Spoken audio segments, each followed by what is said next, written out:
Yes, again, alright mga minamahal, Alicia ninyo, nagbabalik muli para sa ating panibagong video. So, meron ako sa inyong ipapakita nga survey na kung saan 51% mga minamahal ang nagsasabing hindi na talaga sila nagtitiwala dito kay Vice President.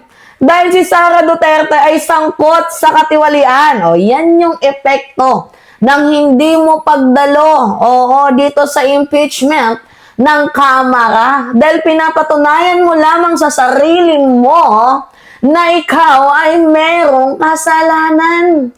Pinapatunayan mo lamang sa taong bayan na hindi mo kayang sagutin ng pananagutan. O, tingnan ninyo. Walang tiwala. Walang tiwala kay VP Sara. Yan yung part na yan mga minamahal, di ba? 51% mga minamahal ang wala ng tiwala kay Sara. At makikita naman ninyo na 12% na lang ang naniniwala sa kanya. Di ba? Basahin ko sa inyo. Mahigit kalahati ng mga Pilipino ang walang tiwala kay Vice President Sara Duterte dahil sa umano'y korupsyon. Ayon po sa latest Pulse Asia survey. Base sa resulta, 51.1% ang nagsabing hindi sila nagtitiwala sa vice dahil sa umano'y pagkakasangkot nito sa katiwalian. Kung pumangalawa naman sa mga rason, ang pagbabanta nito sa mga tauhan ng administrasyon. Habang pangatlo, ang pagiging palamura at bastos ng bise. Sa parehong survey, 12.8 ang nagsasabing may tiwala sila kay bise dahil sa kakayahan nitong mamuno at pagiging makamahirap. So, 12.8% na lang ang naniniwala kay Sara Duterte. Tingnan ninyo, konti na lang. Konti na lang ang nagtitiwala sa inyo, mga hindot. Diba? Isinagawa ang survey sa reason for trusting or distrusting the President and the Vice President sa pamamagitan ng face-to-face interview sa 1,200 individual mula February 27 and March 2. Diba? Mga minamahal, wala na talagang tiwala kay Sara Duterte. Diyos ko, wasak. May kukomment na naman dyan. May maleta kasi ang News 5 Nabigyan kasi ng maletang may pera ang News 5 Kaya binalitang ganyan hindi naman galing yan sa News 5 yung balita. Galing po yan sa Pulse Asia survey. Diba? Alam ninyo kung bakit wala nang nagtitiwala kay Sara? Simple lang naman Bukod sa reason na hindi umaaten, bukod sa reason na palamura, bukod sa bastos, ang totoong reason talaga dyan kung bakit si Sara Duterte ay hindi na po pinagkakatiwalaan ng mamamayang Pilipino dahil mambubudol. Binudol. Budol. Madaling sabi, budol, itong si Sara Duterte. Binudol ang mamamayang Pilipino sa salitang paglilingkuran niya tayo.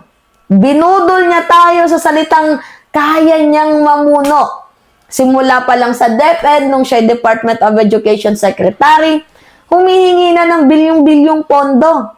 Pero hindi niya naman pala na-aksyonan. Kasi wala siyang alam. Diba? Tapos yung ginagawa niyang pagbabanta sa ating presidente, kay former House Speaker Martin Romualdez, bukod pa doon mga minamahal, yung pag-iwas niya sa pananagutan. Nakakaloka talaga itong si Sara Duterte, no? Ewan ko ba dito, kailan to magtitino? Diba? Oo. Kaya itong mga survey na lumalabas na to, mga minamahal, indication na to, napabagsak na itong si Sara Duterte. At saka tingnan naman ninyo tinitira ni Sara Duterte ang Kamara ngayon. Na sinasabi niya ang Kamara, puro lang daw pang-atake ang ginagawa. Alam nga naman ano yung gawin ng Kamara. Hapurihin ka. Hindi ibig sabihin na tinitirada ka sa accountability is inaatake ka. Nagtatrabaho ang House of Representatives 24/7. While ikaw si Sara Duterte, ikaw na si Sara mismo na Vice Presidente, lagi kang absent, non-working. Sa gobyerno kasi mga minamahal, 'di ba? Mas mainam yung meron kang salitang prinsipyo. Yung hindi mo kayang baluktutin sa mamamayang Pilipino. Kapag meron kang merong tanong sa iyo ang Pilipino, merong tanong ang taong bayan tungkol sa sarili mo, 'di ba? Kailangan mo yung sagutin sa kanila ng maayos. Kailangan mong ipaliwanag na ganito. Kaya nga lang nagtatago itong si Sara Duterte. Binigyan ka na ng due process, meron ka ng pagkakataon, pero bakit mas pinili mo ang umiwas? May proseso. Hindi mo nga lang sinunod. May pagkakataon ka. Hindi mo naman ginamit. May mga obligasyon ka, hindi mo ginampanan. Tandaan mo yung Kongreso gumagana. Ikaw, Sara Duterte, yung OVP mo, hindi natin alam kung nagtatrabaho ba yan or hindi. Yung House present palagi, 24/7, sa oil man yan, sa food supply man yan, sa national security man yan, working. Ang House of Representatives of the Philippines ay sabay na gumagana sa critical man yan at sa kanilang mga tungkulin. Sa legislative work, sa serbisyo nila sa tao, gumagana, nagtatrabaho. Sa pagpasa ng budget para sa social service, mga panungkalang batas para sa trabaho, ekonomiya, mga reforma tulad ng ALPAS Act, tinatrabaho nila. Kasi yung House of Representatives, bukod sa mayroong oversight function na binabantayan yung pondo mo, kasi di ba, trabaho naman ng House yung oversight function eh. May kakayahan silang mag-imbestiga sa mga possible corruption, humingi sila ng paliwanag sa paggamit ng pondo, di ba? At pagtitiyak nila tungkol sa accountability sa bawat opisyal. So, trabaho yun ng House na hindi dapat nila baliwalain. Hindi optional ang oversight. Yan po ay isang core function ng Kongreso. Diba? Hindi pwedeng magtrabaho ka lang. Kailangan mo ring siguraduhin na walang magnanakaw or kawatan sa loob. Si Sara absent. Tapos tinitira mo ang Kongreso pero nagtatrabaho. Ikaw, Sara, paulit-ulit ka na lang absent. Wala ka sa budget hearings, wala kang direct na pagsagot sa mga tanong, hindi ka sumasali sa mga technical disclosure, umaasa ka sa script at mga video statement mo.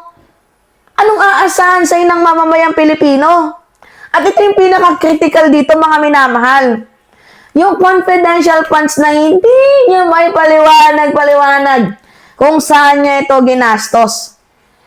Ultimato breakdown, wala ka. Ultimato detalyeng pagpapaliwanag, wala ka. Ultimato pag personal na pagharap, hindi mo man lang may pakita yung presensya mo. Diba? So meaning, timbog ka na. Hindi lamang absent yung ginagawa mo. That is a systemic na pag-iwas. Hindi mo man sinabing direktang, ayokong dumalo. Pero yun yung nakikita ng mata ng mamamayang Pilipino. Yung hindi mo pagdalo, yung hindi mo pagsagot, yung hindi mo pakikipag-engage. Isa lang ang ibig sabihin nito. That is not a simple absence, mga minamahal. Yan po ay isang international disengagement. Diba? Halimbawa, for example, paliwanag ko sa inyo. Kung may utang ka, at tuwing sinisingil ka, hindi ka nagpapakita. Alam naman nilang hindi ka busy, pero umiiwas ka. What does it mean? Diba? Parang ganun lang din yan. May hearing, hindi ka dumadalo. Hindi naman pwede mong sabihin yung linya na, ay ano kasi yung venue ng pagtatanong pangit. Yung mga tao, alam ko namang iipitin nila ako. Diba? Pwede ka naman pumunta doon, presensya mo lang. Hindi ka magsalita. Pero hindi mo ginawa. Kala ko ba handang lumaban? Kala ko ba handang humarap? Grabe naman yung panlilin lang mo, bipe. Diba? Public image mo matapang, palaban, vocal, pero yung actual behavior mo, absent, tahimik. Ano yun? Di ba?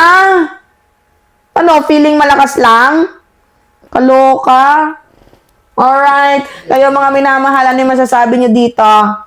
Anyway, it's me again, Alicia ninyo. Nagbabalik muli para sa ating panibagong video. Pahingi lang ako ng comments, likes, and share.